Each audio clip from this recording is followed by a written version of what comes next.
തുറന്നു പറച്ചിലിൽ ഭദ്ര ആകെ തകർന്നു പോയിരുന്നു. ജിത്തേട്ടന് ഇത്രയ്ക്ക് ദ്രോഹിച്ചത് പോരെ, ഇത്രയ്ക്ക് ദ്രോഹിക്ക് ഞാൻ എന്ത് തെറ്റാ അയാളോട് ചെയ്തത്? ജനിച്ചു വീണ അന്ന് മുതൽ തുടങ്ങിയതാ. ഒരമ്മയുടെ വയറ്റിൽ നിന്ന് പിറന്ന തന്നോട് ഈ കാലം അത്രയും ജിത്തേട്ട ദ്രോഹം മാത്രമേ ചെയ്തിട്ടുള്ളൂ. ഇന്ന് സ്വന്തം ഏട്ടൻ കാരണം തലകുനിച്ച് നിൽക്കേണ്ടി വന്നു. എന്തിനായിരുന്നു തനിക്ക് ഇങ്ങനെ ഒരു ജന്മം തന്നത് അമ്മേ? അമ്മ പോയപ്പോ എന്നെ കൂടി കൂട്ടിയിരുന്നെങ്കിൽ. അവൾ വേദനയോട് ഓർത്തുപോയി. മറ്റൊരാൾക്ക് വേണ്ടി തന്നെ കൊടുക്കാനായി പറഞ്ഞുറപ്പിച്ച സ്വന്തം ചേട്ടൻ. അവൾക്ക് സ്വയം പുച്ഛം തോന്നിപ്പോയിരുന്നു ആ നിമിഷം. നിമിഷയിലും അനുവിലും അവളുടെ നിൽപ്പിൽ വേദന നിറഞ്ഞു നിന്നിരുന്നു. അപ്പോഴേക്കും ചുറ്റും ആളുകൾ നിറഞ്ഞിരുന്നു. മാളിൽ വലിയൊരു ഭീകര അന്തരീക്ഷം തന്നെ സൃഷ്ടിച്ചിരുന്നു. ശക്തിയെയും നിഖിലിനെയും ആരൊക്കെ ചേർന്ന് ഹോസ്പിറ്റലിലാക്കിയിരുന്നു. ജീവൻ തിരിച്ചു കിട്ടുമോ എന്നുറപ്പ് പറയാൻ കഴിയുമായിരുന്നില്ല. അഥവാ ജീവൻ തിരിച്ചു കിട്ടിയാൽ അതേ കിടപ്പ് തന്നെ തുടരേണ്ടി വരുമെന്ന് ഡോക്ടർമാർ വിധി എഴുതിയിരുന്നു. ജയ് പതിയെ ഫദ്രയുടെ അടുത്തേക്ക് നടന്നു. അവൻ ആ നേരം അത്രയും ഒന്നും തന്നെ മിണ്ടിയിരുന്നില്ല. ഇന്ന് അഗ്നി ഇല്ലായിരുന്നെങ്കിൽ ഒരു നിമിഷം അവൻ ചിന്തിച്ചു പോയി. ദേഷ്യം കൊണ്ട് വലിഞ്ഞു കയറിയ മുഖത്തോടെ കൈമുഷ്ടി ചുരുട്ടിപ്പിടിച്ച് അവൻ അവളുടെ അടുത്തേക്ക് നടന്നു. കുഞ്ഞിക്കണ്ണിൽ ദേഷ്യം ആളിപ്പടർന്നു. അതിന്റെ ഫലമായി കണ്ണിൽ ചുവപ്പ് പടർന്നു. ആര് കണ്ടാലും ഭയപ്പെടുന്ന രൂപത്തിലായിരുന്നു അവൻ ആ നിമിഷം. ഷർട്ടിന്റെ ആദ്യത്തെ 2 ബട്ടൺ അടർന്നിരുന്നു. ഈഗിൾ ടാറ്റു നെഞ്ചിലായി നിറഞ്ഞു നിന്നിരുന്നു. ജിത്തിനെ കുറിച്ച് ഓർക്കവേ അവൻ വരുന്നത് അവൾ കണ്ടിരുന്നില്ല. ജയ് വേണ്ട. അവന്റെ എല്ലാ നീക്കങ്ങളും ആദ്യം തന്നെ മനസ്സിലാക്കുന്നവൻ അവനെ തടഞ്ഞു നോക്കിയെങ്കിലും കത്തുന്ന ഒരു നോട്ടം കൊണ്ട് അവന്റെ വാ അടപ്പിച്ചിരുന്നു ജയ്. ജയ് അവളുടെ അടുത്തെത്തിയത് മുഖമടച്ചൊരടിയായിരുന്നു കിട്ടിയത്. പ്രതീക്ഷിക്കാതെ കിട്ടിയ അടിയിൽ അവളൊന്ന് വേച്ചുപോയി. അവളുടെ ഇടുപ്പിൽ പിടിച്ച് നേരെ നിർത്തി മറ്റേ കവളിൽ വീശി ഒരെണ്ണം കൂടി കൊടുത്തിരുന്നു. ആ അടിയിൽ അവളുടെ ചുണ്ടു പൊട്ടി ചോര പുറത്തേക്ക് വന്നിരുന്നു.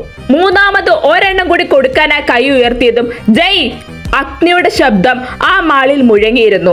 ആ നിമിഷം അവനെ തടഞ്ഞുകൊണ്ട് അഗ്നിയുടെ കൈ ജയിൽ മുറുകിയിരുന്നു.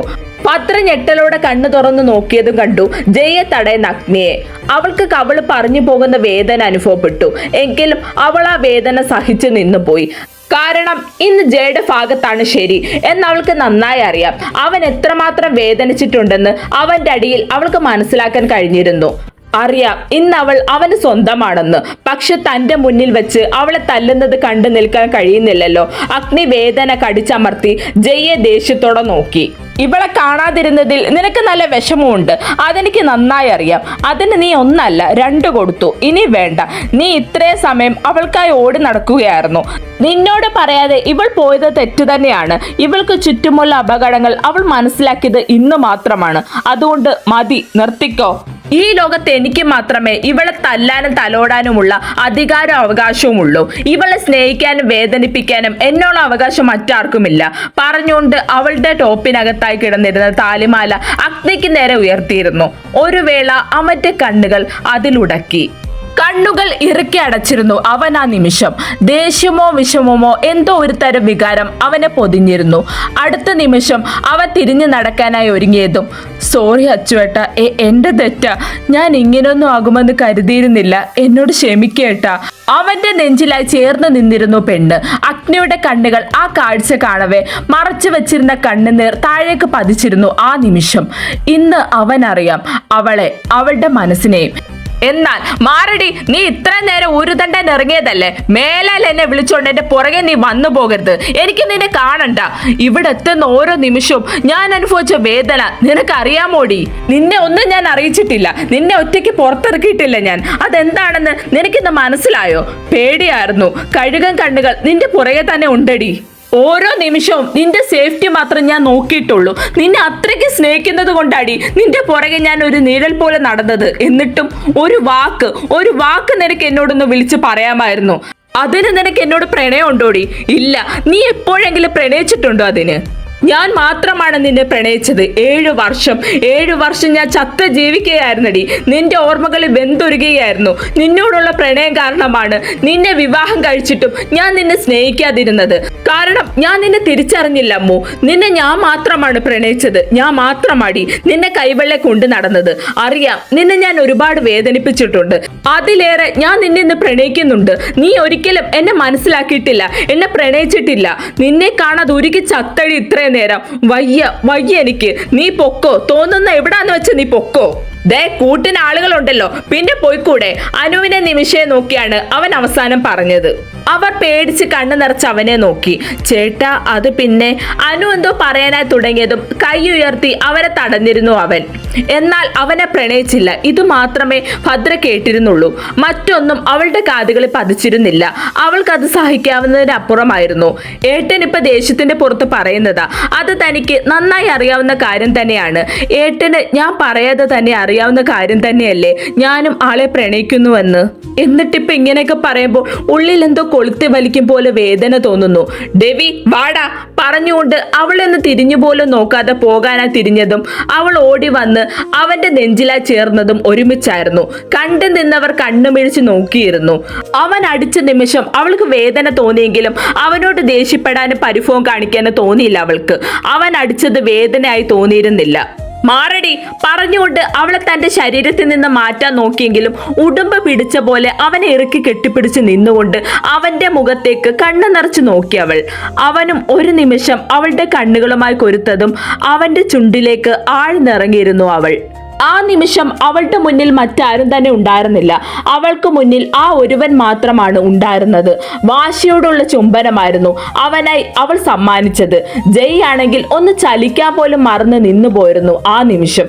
അവന്റെ കണ്ണുകൾ ആ നിമിഷം ഇഴിഞ്ഞു വന്നു. ആ കണ്ണുകൾ പിന്നെ താനെ അടഞ്ഞുപോയി. അവൻ അവളെ തിരികെ ചുംബിച്ചില്ല. ഒട്ടും ക്ഷമയില്ലാത്ത കടിച്ചെടുക്കുന്ന ചുംബനം. ആ സമയം അവൾക്ക് ആളുകൾ ഒരു പ്രശ്നമായിരുന്നില്ല. ഏറെ നേരത്തിനൊടുവിൽ അവൾ കിതച്ചുകൊണ്ട് പിന്മാറാനായി ഒരുങ്ങിയതും അവൻ അത് ഏറ്റെടുക്കുകയായിരുന്നു. ആ നിമിഷം അവൻ ദേഷ്യം കൊണ്ടായിരുന്നു ചുംബിച്ചു തുടങ്ങിയെങ്കിൽ പെണ്ണിന്റെ മൃദുലമായ ചുണ്ടുകളെ നുകരവേ അവന്റെ ദേഷ്യം എങ്ങോ പോയി മറഞ്ഞിരുന്നു. ആ ഒരൊറ്റ ചുംബനത്താൽ അവന്റെ ദേഷ്യത്തെ ഇല്ലാതാക്കിയിരുന്നു അവൾ. അവന് വിട്ടുകൊടുക്കാതെ ആ കട്ടിച്ചുണ്ടിനെ വിഴുങ്ങും പോലെയുള്ള ചുംബനമായിരുന്നു അവൾക്കായി അവൻ സമ്മാനിച്ചത്. ഏറെ നേരത്തിനൊടുവിൽ ചുണ്ടുകൾ വേർപെട്ടതും ഐ ലവ് യു മിസ്റ്റർ ആഞ്ജനേ ഉറച്ചതായിരുന്നു ആ പെണ്ണിന്റെ വാക്കുകൾ. ഞാൻ നിങ്ങളെ എൻ്റെ ജീവന് തുല്യം സ്നേഹിക്കുന്നു.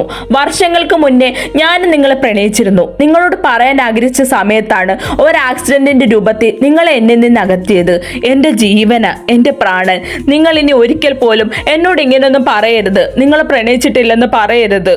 ആദ്യമായി പ്രണയം തോന്നിയത് നിങ്ങളോട് മാത്രമായിരുന്നു. നിങ്ങൾ അത് മനസ്സിലാക്കും എന്ന് കരുതി. പക്ഷെ അറിഞ്ഞിട്ടും എന്നോടുള്ള പരിഭവം കാരണമല്ലേ എന്നോട് ഇങ്ങനെയൊക്കെ പറഞ്ഞത്? പറ. അവൾ കൊച്ചുകുട്ടികളെ പോലെ അവന്റെ ഷട്ടിൽ കുത്തിപ്പിടിച്ചുകൊണ്ട് ചോദിക്കവേ ജയുടെ കണ്ണുകൾ അവളുടെ മുഖമാകെ ഓടി നടന്നിരുന്നു. ആ കുഞ്ഞിക്കണ്ണുകൾ പതിയെ നിറഞ്ഞു വന്നു. അങ്ങനെ അവളുടെ പ്രണയം അവനോടായി അവൾ തുറന്നു പറഞ്ഞിരിക്കുന്നു. ജയ് തീരെ പ്രതീക്ഷിച്ചില്ല അവളുടെ പ്രണയം ഇപ്പോൾ തുറന്നു പറയുമെന്ന്. താൻ അനുഭവിച്ച വേദന കൊണ്ടായിരുന്നു അവളോട് ദേഷ്യപ്പെട്ട് പറഞ്ഞുകൊണ്ട് പോകാൻ തുടങ്ങിയത്. ഇതിപ്പോ പെണ്ണിനെ പ്രപ്പോസ് ചെയ്ത പോലെ അല്ലല്ലോ. അന്ന് താൻ പ്രപ്പോസ് ചെയ്തത് പോലെ അല്ല. ഇതിപ്പോ എല്ലാരും കണ്ടല്ലോ. ജയ് ഡെവി ഒന്ന് പാളി നോക്കി. അവിടെ കള്ളച്ചിരിയായിരുന്നു. ഹമ്പട മോനെ സണ്ണിക്കുട്ട എന്ന എക്സ്പ്രഷനാണ് കാണാൻ കഴിഞ്ഞത്. ജയ്ക്ക് എന്തെന്നില്ലാത്ത സന്തോഷം തോന്നിപ്പോയി ആ നിമിഷം. തന്റെ പെണ്ണ് വർഷങ്ങൾക്ക് ശേഷം തന്നോട് പ്രണയം തുറന്നു പറഞ്ഞതും പോരാഞ്ഞ് അഡാർ പ്രപ്പോസലും അത് മാത്രമാണോ? പെണ്ണ് കയറി ഫ്രഞ്ചും അടിച്ചില്ലേ? അവന്റെ കവിളുകളിൽ ചുവപ്പ് പടർന്നിരുന്നു. പിന്നെ നാണം. എന്റെ പെണ്ണല്ലേ. എന്നാൽ അഗ്നിയാകെ വല്ലാതായിരുന്നു. കണ്ണുനീർ കവളിനെ നനച്ചതും തന്റെ ഷർട്ടിൽ ചേർന്നുപോയ സ്പെക്സിനാൽ കണ്ണുനീറിനെ മറച്ചിരുന്നു അവൻ. പിന്നീട് അവൻ അവിടെ നിൽക്കാൻ തോന്നിയില്ല. ജയും ഒന്നും മിണ്ടിയില്ല. അവന് മനസ്സിലാക്കാൻ പറ്റുമായിരുന്നു തന്റെ കൂട്ടുകാരനെ. കാരണം ഇന്ന് അഗ്നിക്കറിയാം അവളുടെ പ്രണയം അവനാണെന്ന്. അവരാണ് ഒന്നിക്കേണ്ടതെന്ന് അവന് നന്നായി അറിയാമായിരുന്നു. ഇനി ഒരു വില്ലൻ വേഷം അണിഞ്ഞ് അവളെ നേടാൻ അവൻ ആഗ്രഹിച്ചിരുന്നില്ല. ജയ്ക്ക് തന്റെ സന്തോഷം എങ്ങനെ പ്രകടിപ്പിക്കണം എന്നറിയുമായിരുന്നില്ല. ഒരുപാട് കൊതിച്ച നിമിഷമായിരുന്നു അത്. അപ്പോഴും അവളെ ചേർത്ത് പിടിച്ച് നിൽക്കുകയായിരുന്നു അവൻ. അവൻ തന്റെ ഫോൺ എടുത്ത് ആർക്കോ മെസ്സേജ് ചെയ്തു. മറുവശം ഓക്കെ എന്ന് പറഞ്ഞതും അവന്റെ ചുണ്ടിൽ പുഞ്ചിരി വിരിഞ്ഞു. മുന്നിൽ നിന്നവരുടെ കയ്യടികൾ ഉയർന്നു, വിസിലടികൾ ഉയർന്നു. പെട്ടെന്നെന്തോ ഓർത്ത പോലെ ഞെട്ടി അവൾ അവന്റെ മുഖത്തേക്ക് നോക്കി. ആ നിമിഷം തന്നെ അവൻ അവളെ നോക്കി കണ്ണിറുക്കിയിരുന്നു. അവൾക്ക് ചുറ്റും നോക്കാൻ എന്തോ വല്ലാത്ത നാണം തോന്നിപ്പോയി. അവനോടുള്ള തന്റെ പ്രണയം ഇത്ര പെട്ടെന്ന് പറയും എന്ന് അവൾ കരുതിയതേയില്ലായിരുന്നു. അവളുടെ നാണം കാണവേ വാ പെണ്ണെ പറഞ്ഞുകൊണ്ട് അവൻ ലിഫ്റ്റിന്റെ താഴേക്ക് ഇറങ്ങിയിരുന്നു. കൂടെ ഡെവിയും. അപ്പോഴേക്കും ചുറ്റിനു നിന്നവരുടെ ചുണ്ടിൽ പുഞ്ചിരി വിരിഞ്ഞിരുന്നു. പലരും അവരുടെ സ്നേഹത്തെക്കുറിച്ച് പറയാൻ തുടങ്ങിയിരുന്നു. അതിൻ്റെ ഇടയ്ക്ക് മറ്റു ചിലർ അവരുടെ ക്യൂട്ട് പ്രപ്പോസൽ ഫോണിൽ പകർത്താനും മറന്നില്ല. ഇന്നത്തെ താരം അവർ തന്നെയായിരുന്നു. നിമിഷങ്ങൾക്കുള്ളിൽ തന്നെ ലോകം അവരുടെ പ്രണയം അംഗീകരിച്ചു കഴിഞ്ഞിരുന്നു. അവർ താഴേക്ക് വന്നതും മാളിന് ചുറ്റുമുള്ള ആളുകൾ ഒരു വശത്തായി മാറി നിന്നു. ജയ് ഭദ്രയുടെ കൈ പിടിച്ച് നടുക്കായി കൊണ്ടു നിർത്തി.